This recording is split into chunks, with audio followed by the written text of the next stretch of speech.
ఈరోజు వైద్య ఆరోగ్య శాఖలో ఎన్హెచ్ఎం కింద పనిచేస్తున్నటువంటి ఈ 17,000 మందికి సంబంధించినటువంటి 74 శాఖలకు సంబంధించిన వాళ్ళకి అందరూ కూడా ఇక్కడికి రావడం జరిగింది. మెయిన్గా రావడానికి ముఖ్య కారణము 3 నెలల పెండింగ్ జీతాలు అనేది ప్రభుత్వం రిలీజ్ చేయట్లేదు.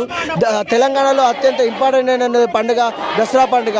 మరి దసరా పండుగకు మహిళలకు ఎంతగానో ఇష్టము. ఆ పండుగ జరుపుకోవడానికి కనీసం ఇంట్లో నిత్యావసర సరుకులు కూడా చేసుకోవడానికి లేని పరిస్థితి, అట్లాంటి దౌర్భాగ్య పరిస్థితులు ఉన్నది.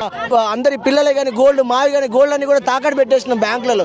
ఇక చేసేది ఏం లేదు. ఇక నెక్స్ట్ సారిగా ఇక రోడ్ల మీద పడుకోవడమే పరిస్థితి. అట్లాంటి దీనస్థితికి వచ్చేసినాం.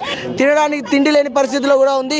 కొంత ఒక ఎంప్లాయీ నాకు చెప్పడం జరిగింది, సార్ నేను ఇప్పుడు ధర్నాకి రావాలంటే కనీసం నా జేబులో 10 రూపాయలు కూడా లేవు సార్, అంత దయనీయమైన పరిస్థితిలో ఉన్నాను. మరి ఇంట్లో ఈరోజు అన్నం తినాలంటే మా వైఫ్ని ఏం చేశాను, నేను మా వైఫ్ ఇద్దరం కలిసి ఈరోజు లీవ్ పెట్టుకొని మరి కూలీకి వెళ్ళాను సార్. కూలీకి వెళ్తే అయినా కనీసం 300 రూపాయల జీతం వస్తుంది సార్. కానీ ఇక్కడ గవర్నమెంట్లో చేస్తే కనీసం ఒక 10 రూపాయలు కూడా రావట్లేదు అంటాం.